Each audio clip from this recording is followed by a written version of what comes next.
بسم الله الرحمن الرحيم. الحمد لله وكفى وسلام على عباده الذين اصطفى. أما بعد فأعوذ بالله من الشيطان الرجيم. بسم الله الرحمن الرحيم. إذا جاءك المنافقون قالوا نشهد إنك لرسول الله والله يعلم إنك لرسوله والله يشهد إن المنافقين لكاذبون. صدق اللہ العظیم. میرے محترم بزرگوں، دوستوں، آج 28واں پارہ پڑھا گیا جس میں تقریباً 9 صورتیں ہیں. سورہ مجادلہ ہے، سورہ حشر، سورہ ممتحنہ، سورۃ الصف، سورہ جمعہ، سورہ منافقون، سورہ تغابن، سورہ طلاق، سورہ تحریم. تو سورہ منافقون نام کی ایک صورت اس میں ہے. وہ صورت کیسے نازل ہوئی اس سے متعلق ایک مختصر سا واقعہ میں آپ کے سامنے پیش کرتا ہوں. سن شعبان کا مہینہ تھا. سن 5 یا 6 ہجری تھی. بعض لوگوں نے سن 5 ہجری لکھا ہے اور بعض نے سن 6 ہجری لکھا ہے.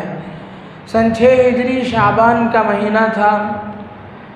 اللہ کے نبی صلی اللہ علیہ وسلم کو یہ خبر ملی کہ قبیلے بنو المصطلق کے سربراہ حارث ابن ضرار ایک شخص تھے.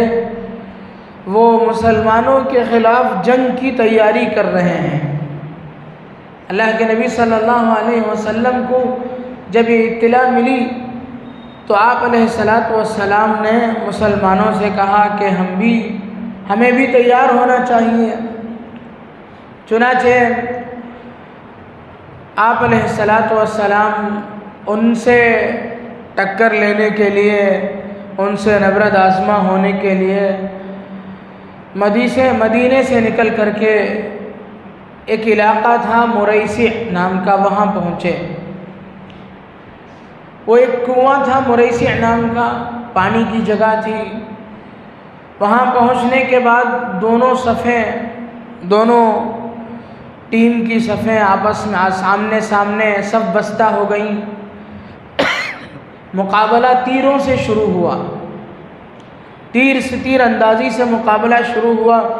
اللہ تبارک و تعالیٰ نے آپ علیہ الصلاۃ والسلام کے اندر انتظامی صلاحیت ایسی کوٹ کر کے بھری ہوئی تھی کہ آپ نے اپنے صحابہ کو ہر میدان کے لیے تیار کر رکھا تھا. وہ صرف مسلح کے آدمی نہیں تھے بلکہ بیک وقت وہ بڑے عابد و زاہد بھی تھے، اللہ کے راستے میں خرچ کرنے والے بھی تھے، تیر انداز بھی تھے، خوب تلوار چلانا بھی جانتے تھے، گھوڑ سواری بھی جانتے تھے. جنگی تدابیر اور جنگ کے لیے جتنی چیزوں کی ضرورت ہے وہ سب چیزوں سے، جنگی مصالح سے خوب واقف تھے. اللہ کے نبی صلی اللہ علیہ وسلم نے حضرات صحابہ کرام کو ایسی ٹریننگ دے رکھی تھی. چنانچہ تیر اندازی جب شروع ہوئی تو مد مقابل ان کے سامنے کھڑ نہیں سکا. 2 لوگ ان کے مقابل میں تھے. حارث ابن ضرار کی ٹیم کے لوگ بھاگنے لگے. بہت سے لوگ مارے گئے، جو بچے وہ بھاگ کھڑے ہوئے. بس اسی پر ایک مختصر سی لڑائی کے بعد یہ جنگ ختم ہو گئی. اس جنگ کو غزوہ بنو المصطلق کہا جاتا ہے. جنگ تو یہاں ختم ہو گئی. اب چونکہ عرب کی سرزمین ہے، پہلے سے وہاں پانی کی قلت ہے. جہاں پانی کی قلت ہوتی ہے وہاں جھگڑے کا عمومی طور پر سبب پانی ہی ہوتا ہے. اب جب اللہ کے نبی صلی اللہ علیہ وسلم جنگ کے لیے وہاں سے روانہ ہوئے تو منافقوں نے بھی یہ سوچا کہ ہم بھی چلتے ہیں. منافقین کا ایک سردار تھا عبداللہ ابن ابی ابن سلول، رئیس المنافقین اسے کہا جاتا ہے. اس نے اپنے ٹیم کے لوگوں کو کہا کہ چلو ہم بھی چلتے ہیں. وہ لوگ کافر اور منافق ہونے کے باوجود بھی اللہ کے نبی صلی اللہ علیہ وسلم پر اتنا ان کو اعتماد تھا، اور اللہ کے نبی صلی اللہ علیہ وسلم کو اللہ کی مدد ہمیشہ حاصل رہے گی، اس کا انہیں اتنا یقین تھا کہ وہ لوگ جنگ کے لیے نہیں نکلے، اور جب بھی وہ لوگ نکلتے تھے جنگ کے ارادے سے، مسلمانوں کی تائید، دشمنوں سے ٹکراؤ کے لیے نہیں نکلتے تھے، بلکہ جنگ کے ختم ہونے کے بعد جو مال غنیمت ہاتھ آتا تھا اسے ہتھیانے کے لیے، اسے لوٹنے کے لیے نکلتے تھے۔ چنانچہ اسی کام سے عبداللہ ابن ابی ابن سلول اور اس کی ٹیم بھی ساتھ ہو گئی تھی۔ جنگ کے اختتام کے بعد حضرات صحابہ کرام رضوان اللہ تعالی علیہم اجمعین کچھ ایام کے لیے وہاں رہے۔ انہی دنوں میں پانی کے مسئلے کو لے کر ایک مہاجر صحابی اور ایک انصاری صحابی میں ہلکا سا جھگڑا ہو گیا، ہلکی سی نوک جھونک ہو گئی۔ اب شیطان تو موقع کی طاق میں رہتا ہے، اور سب سے بڑا اسے مزہ تب ملتا ہے جب مسلمانوں میں آپس میں لڑائی ہو۔ حضرات صحابہ کرام باہم شیر و شکر تھے، ان کا اتحاد بے مثال اتحاد تھا صحابہ کے درمیان میں، اور خاص طور پر مہاجر اور انصار کے درمیان میں جو مؤاخات، بھائی چارگی آپ علیہ السلام نے فرمائی تھی، اور اسے انہوں نے جو نبھایا تھا وہ بے مثال تھا۔ دنیا کی کوئی قوم، کسی قوم میں کسی زمانے میں ایسی تاریخ نہیں ملتی ہے۔ جب حضرات صحابہ کرام مکے کے لوگوں نے ہجرت کر کے مہاجرین مدینہ گئے، تو اللہ کے نبی صلی اللہ علیہ وسلم نے ایک مہاجر اور ایک انصار میں بھائی چارہ کر دیا کہ یہ تمہارا بھائی ہے۔ اور جب ان دونوں میں بھائی چارہ ہوا، اللہ کے نبی صلی اللہ علیہ وسلم نے ان کے درمیان میں مواخات کی، تو روایتوں میں آتا ہے کہ انصار صحابہ نے مہاجرین کے ساتھ اتنا بھرپور تعاون کیا، اور ایسا ان لوگوں کے ساتھ ایسی مدد کی کہ اگر ان کی کوئی زمین تھی تو اسے 2 حصے میں کر کے ایک انہوں نے اپنے پاس رکھ لیا، ایک مہاجر بھائی کو دے دیا۔ کھیتی تھی تو اسے آدھا کر کے خود اٹھا لیا، ایک آدھا اپنے بھائی کو دے دیا۔ خیر یہ تو کچھ تو سمجھ میں آتی ہے یہ باتیں، تو ان میں تو ہو سکتا ہے کہ کوئی آج کے زمانے میں بھی کوئی اس طرح کا نکل جائے کہ جو اپنے بھائی کے لیے زمین وقف کر دے، جائیداد کا کچھ حصہ دے دے، ہو سکتا ہے، بہت مشکل ہے لیکن ہو سکتا ہے۔ لیکن ایک اور چیز انہوں نے جو کی کہ کسی کی 2 بیویاں تھیں تو انہوں نے ان میں سے ایک کو اس نے طلاق دی، کہا کہ یہ تم میں بتاؤ جو پسند ہے میں اسے طلاق دے دیتا ہوں، تم اس سے شادی کر لینا۔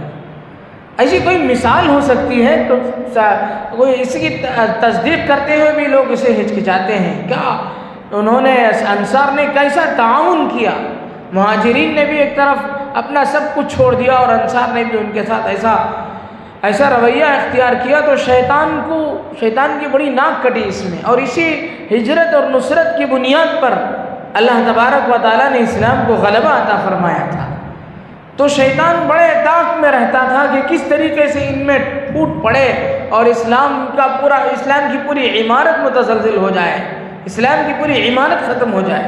تو یہ موقع ہاتھ آیا ان لوگوں کو آپس میں لڑانے کا۔ چنانچہ مہاجر بھائی کے ذہن میں اس شیطان خبیث نے ڈالا کہ تو مہاجرین اپنے بھائیوں کو بلا۔ مہاجر بھائی نے اپنے بھائیوں کو بلایا۔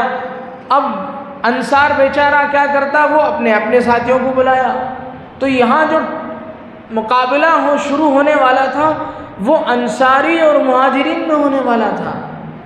معاملہ بہت گمبھیر تھا، اگر بات آگے بڑھتی تو اسلام کے لیے بہت بڑا فتنہ کھڑا ہو سکتا تھا۔ آپ علیہ السلام کو یہ اطلاع ملی کہ اس طریقے کی بات ہو رہی ہے، تو آپ فوراً موقع واردات پر پہنچے۔ آپ نے کہا کہ کیسی جاہلیت کی باتیں کر رہے ہو، اللہ نے تمہیں اسلام سے سرفراز فرمایا، کتنی اونچی دولت اللہ نے دی۔ یہ جاہلیت کا نعرہ ہے، قوم کی بنیاد پر، نسل کی بنیاد پر، رنگ کی بنیاد پر آپس میں بٹ جانا، یہ جاہلیت ہے اور یہ بدبودار نعرہ ہے، اسے چھوڑو۔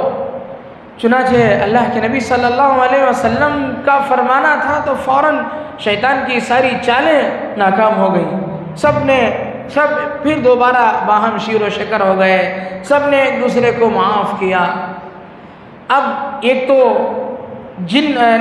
شیطان، جنات کی شکل کا جو شیطان تھا اس کا حربہ ناکام ہو گیا، اب انسان نما شیطان موجود تھا، منافقین موجود تھے۔ چنانچہ عبداللہ ابن ابی ابن سلول جو اس وقت موجود تھا، اس نے اپنے لوگوں کو بلا کر کے کہا کہ ان بیچاروں کو سمجھاؤ، انصاروں کو۔ ان لوگوں نے خامخواہی اپنے سروں میں ان لوگوں کو بٹھایا، جائیداد دی، مال دیا اور کھیتی باڑی میں اپنا حصہ دار قرار دیا۔ بس انہی لوگوں کی وجہ سے سر چڑھے ہوئے ہیں۔ ان لوگوں کو سبق سکھانا چاہیے، ان مہاجرین کو۔ اس لیے میں کہتا ہوں کہ جب مدینے کو جاؤ تو پہلا کام یہ کرو کہ ان کا تعاون بند کرو، ورنہ اب دیکھو کچھ ہی دنوں میں یہ لوگ تمہارے سے بھیڑنے لگے، ابھی کچھ دن جائیں گے تو یہ تمہیں یہاں سے بھگا دیں گے۔ اس طریقے سے بھڑکاؤ بھاشن دینے لگا، لوگوں کو بھڑکانے لگا، آپس میں پھوٹ ڈالنے لگا۔ پورا مجمع اسی کا تھا، اسے تسلی تھی کہ کوئی جا کر کے بولے، کوئی خبر نہیں دے گا آپ علیہ الصلوۃ والسلام کو۔ اتفاق سے اس مجمع میں حضرت زید ابن ارقم نام کے ایک جوان صحابی تھے، نوجوان صحابی۔ ان کو بہت برا لگا، اپنوں کے درمیان میں کیسا ایک شخص موجود ہے، کیسی حرکت کر رہا ہے۔ چنانچہ وہ فوراً دوڑے ہوئے اللہ کے نبی صلی اللہ علیہ وسلم کے پاس پہنچے۔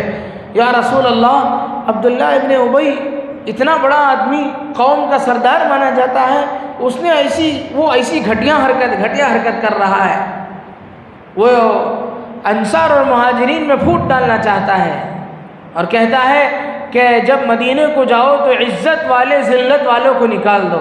ارے یہ لوگ تو ذلیل ہے، ہجرت کر کے یہاں آئے اور ہماری روٹی کے ٹکڑوں پر پل رہے ہیں، یہ لوگ ذلیل لوگ ہیں، تم لوگ عزت دار ہو۔ تو اس نے مہاجر اور انصار کہنے کے بجائے گول مول لفظ میں اس نے کہا کہ عزت والا ذلت والوں کو نکال دے باہر مدینے کو جب جائے۔ اللہ کے نبی صلی اللہ علیہ وسلم کو بہت تعجب ہوا، زید تم کیا کہتے ہو؟ جھوٹ تو نہیں بول رہے ہو؟ یا تمہیں کسی نے سکھایا تو نہیں؟ اپنے صحابہ پر آپ علیہ الصلوۃ والسلام کو بڑا اعتماد تھا، بھروسہ تھا کہ میرا صحابی ایسا کر نہیں سکتا ہے۔ آپ نے بار بار پوچھا، انہوں نے کہا کہ نہیں یا رسول اللہ، میں بالکل سچ کہہ رہا ہوں، میں پورے ہوش و حواس کے ساتھ کہہ رہا ہوں، یہ بات بالکل یقینی ہے۔ آپ علیہ الصلوۃ والسلام کو بڑی تکلیف ہوئی، کیسی سازشیں رچی جا رہی ہیں، ابھی دشمن کا مقابلہ کر کے نکلے، ابھی یہاں اپنوں میں مارے آستین نکلے ہیں، آستین کے سام بیٹھے ہوئے ہیں، بہت آپ کو تکلیف ہوئی۔ یہ بات دھیرے دھیرے کر کے انصار اور مہاجرین میں پھیل گئی۔ انصاریوں میں مدینے والوں میں عبداللہ ابن ابی ایک بڑا آدمی سمجھا جاتا تھا بھی وہ بڑا آدمی، پڑھا لکھا آدمی تھا۔ انصار نے کہا کہ زید ابن ارقم چھوٹی عمر کا بچہ ہے، اس کی بات آپ علیہ الصلوۃ والسلام کو پہنچی ہے، اسے بڑے آدمی کے بارے میں باتیں نہیں پہنچانا چاہیے، خواہ ایک بڑے آدمی کے سلسلے میں بدظنی پھیل گئی۔ اس طریقے سے انصار نے ان کو برا بلا کہنا شروع کیا زید ابن ارقم کو، یعنی وہ ملامت کرنے لگے کہ جوان بچہ ہے، ہر بات کہنے کی نہیں ہوتی، نا تجربہ کاری میں انہوں نے کہہ دیا۔ اس طرح کی باتیں انصار میں ہو رہی تھیں۔ مہاجرین میں بہت غم و غصہ پھیلا کہ اس نے کیسی سازش رچی ہے عبداللہ ابن ابی نے۔ بات ہوتے ہوتے حضرت سیدنا عمر فاروق رضی اللہ عنہ تک پہنچی۔ حضرت عمر فاروق رضی اللہ عنہ طیش میں آ گئے، انہوں نے کہا کہ یا رسول اللہ اجازت دیجیے میں اس منافق کی گردن مار دوں۔ آپ علیہ الصلوۃ والسلام نے کہا کہ عمر ذرا سوچو ٹھنڈے دل سے کہ اگر دشمنوں میں ہو یہ اچھی بات ہے کہ تم اسی گردن مار دو گے، ختم ہو جائے گا وہ، لیکن کافروں میں یہ بات غلط انداز سے پھیلے گی، لوگ کہیں گے کہ محمد کیسے آدمی ہیں، اپنے لوگوں کو ہی قتل کر دیتے ہیں، چونکہ اسے باہر کیا اپنے بھی اسے اپنا ہی سمجھ رہے تھے، اپنوں کے ساتھ ہی رہتا تھا وہ عبداللہ ابن ابی۔ تو اللہ کے نبی صلی اللہ علیہ وسلم نے اس کے قتل کو مصلحت کے خلاف سمجھا۔ چنانچہ آپ علیہ الصلوۃ والسلام نے جب زیادہ چرچا ہوا، لوگوں میں زیادہ انتشار ہونے لگا، تو آپ نے خلاف معمول سفر کا حکم دیا، چلو اب نکلو۔ آپ نے ذہن کو بٹورنے کے لیے ذہن کو دوسری باتوں میں لگانے کے لیے کہیں یہ بات بڑھ نہ جائے، آپ نے سفر کا حکم دیا۔ روایات میں آتا ہے کہ کبھی آپ نے اتنا لمبا سفر قافلے کو لے کر کے نہیں کیا، سفر میں روانہ ہونے کا حکم دیا اور خود عبداللہ ابن ابی کو بلایا کہ آپ اتنے بڑے آدمی ہیں، میں نے آپ کی گھٹیا حرکت سنی ہے، کیا آپ نے ایسا کیا تھا؟ اس نے قسم کھائی کہ یا رسول اللہ، زید ابن ارقم جھوٹا ہے، میرے بارے میں کہتا ہے، میں کہہ سکتا ہوں ایسی بات؟ کیسی بات کر رہے ہیں آپ؟ کتنا بڑا مجمع میرے ساتھ ہے، لوگ مجھے مانتے ہیں، میں یہ حرکت گھٹیا حرکت نہیں کر سکتا، اور قسم کھانے لگا۔ آپ علیہ الصلوۃ والسلام نے خاموشی اختیار کی، آپ بشر تھے، عالم الغیب نہیں تھے۔ یہ بات بھی ایک بتانے کے لیے کافی ہے کہ اللہ کے نبی صلی اللہ علیہ وسلم عالم الغیب نہیں تھے، غیب کی خبریں جاننے والے نہیں تھے۔ تو آپ علیہ الصلوۃ والسلام نے خاموشی اختیار کی، چلتے رہے سفر میں۔ حضرت زید رضی اللہ عنہ بہت اندر سے کڑ رہے تھے، ایک طرف تو اس کی سازش ان کو دماغ میں آ رہی تھی اور دوسری طرف انصار کی طرف سے ملامت ہو رہی تھی۔ وہ اپنے آپ کو چھپائے اور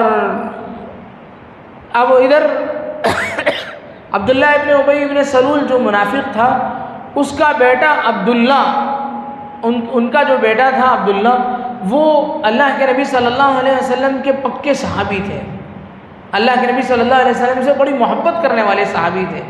جب انہیں معلوم ہوا کہ میرے باپ نے ایسی گھٹیا حرکت کی تو وہ دوڑے ہوئے اللہ کے نبی صلی اللہ علیہ وسلم کے پاس آئے، یا رسول اللہ آپ اجازت دیجئے میں میری باپ کی گردن مار دوں گا، اس لیے کہ اگر کوئی دوسرا مارے گا تو میرے دل میں باپ کی محبت بھڑکے گی، جوش میں آئے گی، اور میں اپنے نسل کی بنیاد پر میں کسی صحابی کو قتل کرنے کے در پہ ہوں گا، خواہ مخواہ کی بات ہوگی میں ہی ختم کر دوں گا، کوئی بات نہیں ہوگی۔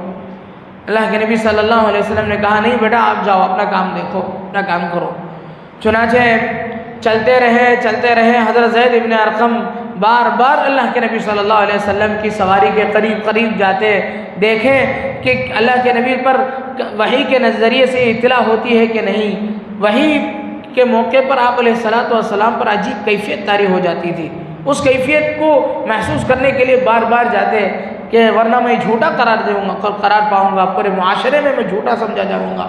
تھے سچے بہت۔ اب بہت دور جانے کے بعد آپ علیہ الصلوۃ والسلام پر وحی کے آثار شروع ہو گئے۔ وحی کے آثار کیا ہوتے تھے؟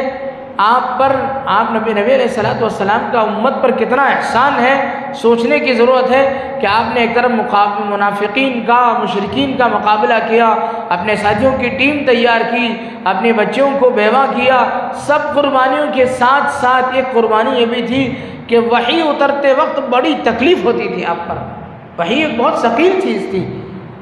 روایات میں آتا ہے ام المؤمنین حضرت عائشہ رضی اللہ عنہ فرماتی ہیں کہ ایک مرتبہ آپ میرے گود پر سر رکھے ہوئے سو رہے تھے، اسی وقت وحی نازل ہوئی تو آپ پر اتنا آپ کا سر بوجھل ہوا کہ اتنا بھاری ہو گیا کہ مجھے ایسا لگا کہ میری ران کی ہڈی ٹوٹ جائے گی اس کی وجہ سے۔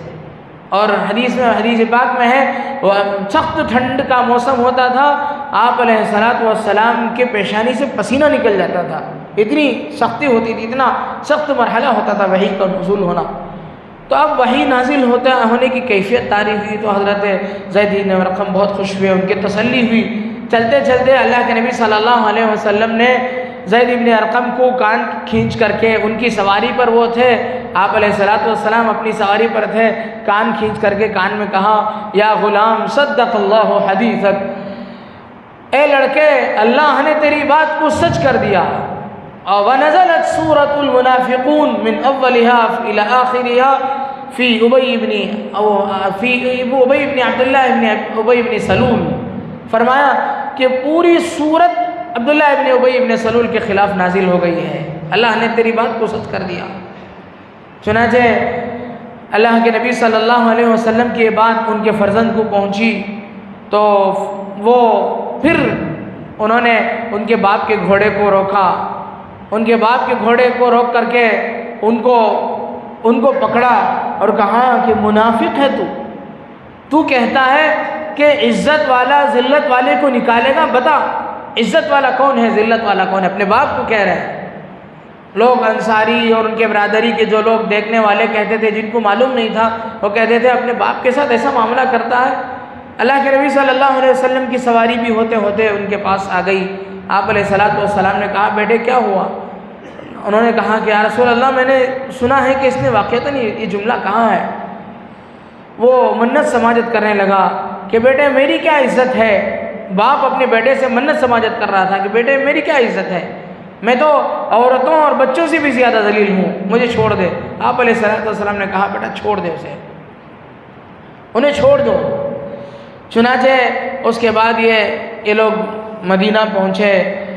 اس کے بعد یہ آیت نازل ہوئی اور اس کے منافق ہونے کا اعلان ہو گیا۔ اللہ کے نبی صلی اللہ علیہ وسلم نے جب انہیں سمجھایا عبداللہ ابن ابی ابن سلول کے بیٹے حضرت عبداللہ کو، تو انہوں نے کہا یا رسول اللہ مجھے اپنے باپ سے دشمنی نہیں ہے، بلکہ میرا پورا قبیلہ جانتا ہے کہ پورے خزرج میں، پورے میرے قبیلے میں مجھ سے زیادہ باپ کو عزت دینے والا کوئی بیٹا نہیں، لیکن بات اسلام اور دشمن اسلام کی ہے، بات اور کفر اور اسلام کی ہے، یہ کافر ہے، یہ اس طرح سے کر رہا ہے، مجھے برداشت نہیں ہے۔ اور وہاں زید ابن ارقم کے بارے میں بھی یہی تھا کہ زید ابن ارقم جو صحابی تھے وہ بھی یہی کہہ رہے تھے کہ عبداللہ ابن ابی پورے علاقے میں بہت عزت کرتا تھا عبداللہ ابن ابی کی، لیکن جب اس نے رسول اللہ صلی اللہ علیہ وسلم کے خلاف اور حضرت صحابہ کے خلاف اس نے بات کہی تو مجھ سے رہا نہیں گیا۔ چنانچہ یہ واقعہ ختم ہوا، یہ صورت نازل ہوئی، منافقوں کی کرتوتوں کا اعلان ہوا۔ پھر جب سب لوگ سنبھل گئے، کسی نے مسلمانوں مہاجرین کے خلاف نہیں کیا۔ اس واقعے کے بعد اس واقعے کا جو اصل محرک تھا حارث ابن ضرار، وہ بھی آیا اور سب قید کر کے لائے گئے۔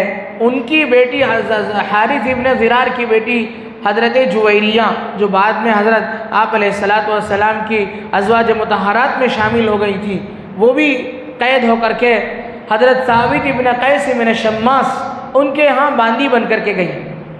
حضرت ثابت ابن قیس ابن شماس نے ان کو مکاتب بنایا۔ مکاتب کہتے ہیں غلام کو اس شرط پر آزاد کرنا کہ مجھے اتنی رقم کما کر کے دے دے، پھر اس کے بعد تو آزاد ہے۔ چنانچہ حضرت جویریہ آپ علیہ السلام کے پاس پہنچی، قوم کے سردار کی بیٹی تھی، انہیں موقع دیا گیا کہ وہ آزاد زندگی گزارے۔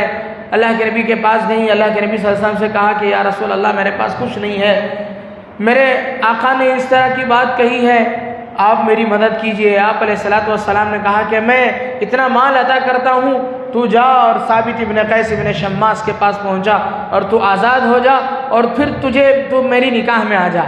چنانچہ ایسا ہی ہوا۔ بعد میں اللہ کے نبی صلی اللہ علیہ وسلم نے، چونکہ سردار کی بیٹی تھی اور مسلمان بھی ہو گئی تھی، تو اللہ کے نبی صلی اللہ علیہ وسلم نے انہیں جو عزت دینا تھا وہ اعزاز عطا فرمایا۔ روایات میں آتا ہے کہ آپ کے تعدد ازواج پر لوگ اعتراض کرتے ہیں کہ آپ نے اتنی شادیاں کیوں کی، آپ نے اتنا یہ جو حضرت جویریہ سے جو نکاح فرمایا اس کی بڑی مصلحت تھی۔ چنانچہ سردار کی بیٹی ہونے کی وجہ سے ایک تو آپ علیہ السلام نے انہیں اعزاز بخشا، اور جیسے ہی حضرت جویریہ آپ علیہ السلام کے نکاح میں گئیں، ان کے خاندان کی جتنی عورتیں جن کے پاس باندی ہو کر کے گئیں، سب نے اپنے اپنے باندیوں کو آزاد کرنا شروع کر دیا، اس ارادے سے، اس خوف سے کہ اللہ کے نبی کے بیوی کے رشتہ داروں کو ہم اپنے ہاں باندی بنائے رکھیں۔ کسی صحابی کو اس بات پر گوارا نہیں ہوا۔ روایات میں آتا ہے کہ 100 باندیاں اس وقت آزاد کر دی گئی۔ تو اس واقعے سے ہمیں بہت سارے اسباق ملتے ہیں۔ ایک سبق یہ ہے کہ ہمیں دین کی بنیاد پر ہمیں کھڑا ہونا چاہیے، رشتہ داری کی بنیاد پر، قوم کی بنیاد پر، نسل کی بنیاد پر کسی کا تعاون نہیں ہونا چاہیے۔ اللہ نے فرمایا تعاونوا علی البر والتقوی، نیکی اور تقوی کی بنیاد پر ایک دوسرے کا تعاون کرو، ولا تعاونوا علی الاثم والعدوان، گناہ کا ساتھ مت دو۔ تمہارا مسلمان ہونے کی بنیاد پر تم ساتھ دو، مسلمان ہے، اپنا ہے، رشتہ دار ہے، غیر ہے، یہ سب کچھ نہ دیکھو۔ انصر اخاک ظالما او مظلوما، آپ نے فرمایا مسلمان بھائی ہے، ظالم ہو یا مظلوم ہو اس کی مدد کرنا، ظالم ہو تو اس طرح اس کی مدد کرنا کہ اسے ظلم سے روکنا، مظلوم ہو تو اس کی مدد تو واضح ہے کہ اس کی مدد تو کرنی ہی کرنی ہے۔ تو یہ سورۃ المنافقین کے نازل ہونے کا سبب یہ واقعہ بنا۔